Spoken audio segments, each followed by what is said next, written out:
మహబూబాబాద్ జిల్లాలో రైతుల కష్టాలు కంటతడి పెట్టిస్తున్నాయి. వేసిన పంటకు తడిలేక అన్నదాత తండ్లాడుతున్న తీరు ప్రతి ఒక్కరిని కలిచివేస్తుంది.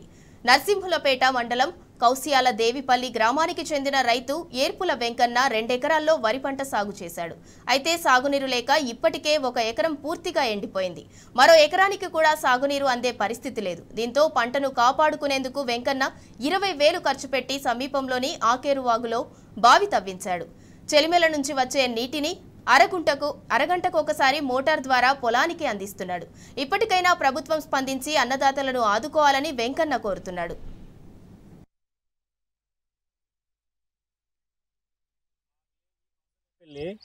మన మండలం నర్సింహులపేట జిల్లా మహబూబాబాద్. ఇంతకుముందు మా పాత చెక్ డ్యామ్ తెగిపోయింది. కొత్త చెక్ డ్యామ్ కట్టించుకున్నాము. అప్పుడు ఉసుక తోలి ఆ చెక్ డ్యామ్ కూలిపోయింది. ఇక్కడ దాదాపు 200-300 ఎకరాల పొలాలు రైతులు నష్టపోతున్నాము.